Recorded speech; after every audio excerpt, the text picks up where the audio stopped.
Alright, so just going to give you a quick look at my little matrix setup here. What I have done is I've got 300 per meter LED ws2812b LED light strips, and I cut them into 35 LEDs length strips, and I've got 12 rows here, so 35 by 12 per each panel.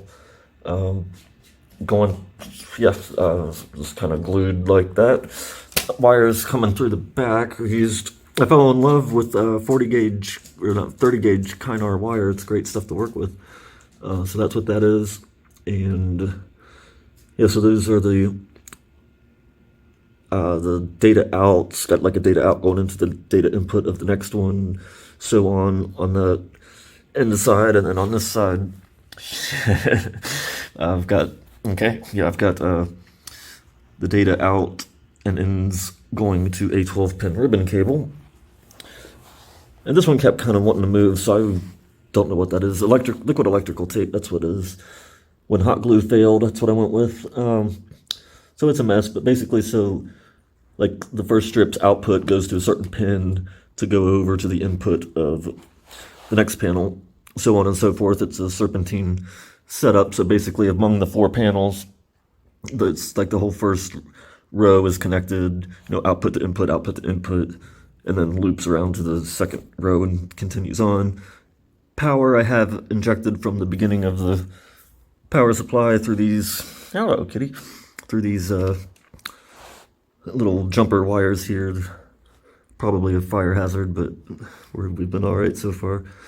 I do have capacitors on there for a little filtering every so often. This one's a little bit cleaner to kind of see what's going on. But so there's first strip output goes to pin 1 on this ribbon cable, so on. Then carries on, similar setup here, outputs and inputs, janky power cable. I originally made it too short, so I had to do another 12 little soldered connections there. Going to a hot glued mess, and then repeating here. Oh, and the power for that one, I already talked about that. Power for this one is here, and same deal with outputs and inputs.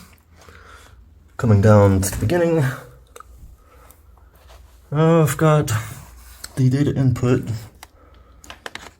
going to my beautifully configured ESP32 circuit board here with either RCA or 1/8 inch stereo line input. That's our 5-volt power supply. I marked them with yellow tags because I kept plugging 12-volt power supplies in there and frying shit. No bueno. Yeah, so that's, again, not pretty, but it works. So that's a quick look at what I've got going on here. There's a power supply. I forget what. I think it's like a 50 or 60 watt maybe.